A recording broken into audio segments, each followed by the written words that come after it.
میں کوئی اور رائے رکھتا ہوں اور تم کوئی اور رائے رکھتے ہو. میں کسی اور جماعت کے ساتھ ہوں اور تم کسی اور جماعت کے ساتھ ہو. یہ کوئی ایسی بات نہیں ہے جسے کبھی برا سمجھا گیا یا برا سمجھا جانا چاہیے. یہ تو سچ کو تلاش کرنے کا ایک طور ہے. میں سچ کو دائیں طرف تلاش کرتا ہوں اور تم سچ کو بائیں طرف تلاش کرتے ہو. یہاں پر جو طور ہے، جو طور رہا ہے، وہ عجب کچھ ہے. یہاں پر ایک دوسرے سے جدا رائے رکھنے کا مطلب ہے ایک دوسرے کا دشمن ہونا، ایک دوسرے پر کسی بھی معاملے میں اعتماد نہ کرنا. کیا عقل و ہوش کی سلامتی اور سیاست کے یہی معنی ہے؟ ایک جماعت کسی بھی معاملے میں دوسری جماعت پر اعتماد کرنے کے لیے تیار ہی نہیں ہے. دونوں ایک دوسرے کو ملک کا دشمن اور قوم کا غدار خیال کرتے ہیں. ان دو لفظوں کے سوا اپنے حریف کے لیے ہمارے پاس اور کوئی لفظ نہیں ہے. تم کون ہو اور ہم کون ہیں، اور ہمارے گمان، ہمارے خیال اور ہماری رائے کی بلا حقیقت ہی کیا ہے؟ تمہارے ذہن کے کشکول میں آخر وہ کون سی دلیل اور وہ کون سی حجت ہے جس کے توڑ کے لیے ہمارے ذہن کے کشکول میں کوئی دلیل اور کوئی حجت موجود نہ ہو؟ اور ہمارے ذہن میں ذہن کے کشکول میں آخر وہ کون سی دلیل اور وہ کون سی حجت ہے جس کے توڑ کے لیے تمہارے ذہن کے کشکول میں کوئی دلیل اور کوئی حجت موجود نہ ہو؟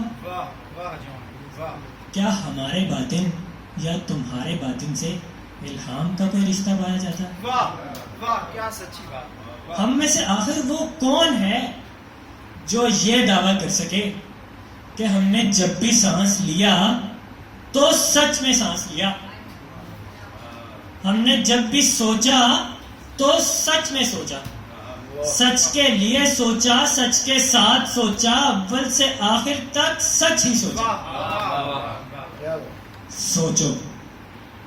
سوچو اور یہ سوچنے کی نیک عادت ڈالو کہ دوسرے جو کچھ سوچ رہے ہیں وہ بھی سچ ہو سکتا ہے.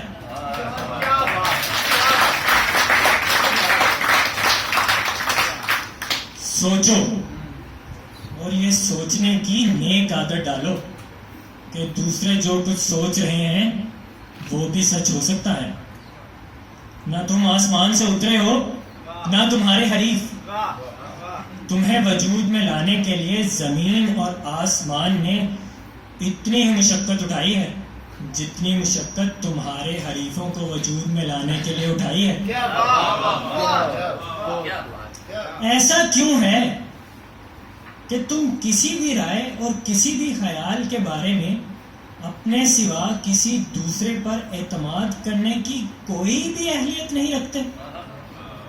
ایسا کیوں ہے کہ سچ اور سچائی کو تم نے بس اپنی ہی دستاویز کا ایک گوشوارہ سمجھ رکھا ہے؟ اور میرا یہی سوال تمہارے حریف سے بھی ہے. ایک ہی حق تو ہے جو تم بھی مانگتے ہو اور تمہارا حریف بھی مانگتا ہے، اور وہ حق رائے رکھنے اور اسے ظاہر کرنے کا. تم وہ رائے رکھو جو تمہیں درست معلوم ہوتی ہے اور دوسروں کو وہ رائے رکھنے کی آسانی فراہم کرو جو انہیں درست معلوم ہوتی ہے. اور تم دونوں اس معاملے میں ایک دوسرے پر اعتماد کرو کہ جو کچھ دوسرا کہہ رہا ہے وہ اس کی رائے ہے، ریاکاری نہیں. اور جو کچھ تم کہہ رہے ہو وہ تمہاری رائے ہے، رباہی نہیں۔ اگر یہ اعتماد باقی نہ رکھا گیا اور اس بارے میں بھی بے اعتمادی کو کام میں لایا گیا تو بولو اور بتاؤ کہ پھر اس بات کا فیصلہ روئے زمین پر آخر کون کرے گا کہ جو تمہارا خیال ہے وہ تو صرف خیال ہے، اور جو دوسرے کا خیال ہے وہ نیت کی خرابی اور خلل ہے۔ ایک دوسرے کے بارے میں اعتماد کو کام میں لاؤ اور پھر اپنے اپنے دعوے اور اپنی اپنی دلیلوں کی بساط بچھاؤ۔ بحث ہونا چاہیے، بحث ہونا چاہیے اور جاری رہنا چاہیے۔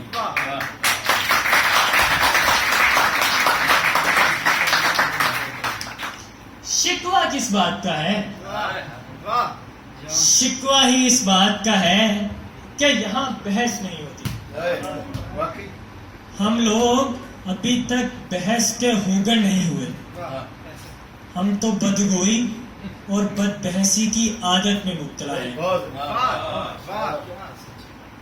بحث ذہن کی دانش مندانہ اور دانش جویانہ حالت کا نتیجہ ہوتی ہے، اور ہم ذہن کی دانش مندانہ اور دانش جویانہ حالت سے محروم ہیں۔ ہم جب تک ذہن کی اس حالت سے محروم رہیں گے اس وقت تک ہمارے اور سچائی کی خواہش کے درمیان کوئی رشتہ قائم نہیں ہو سکتا۔ آؤ ایک دوسرے پر اعتماد کر کے اپنے اور سچائی کی خواہش کے درمیان وہ رشتہ قائم کریں جو شائستگی کی پہچان ہے، اور بحث شروع کریں، وہ بحث جو سچائی تک پہنچاتی ہے۔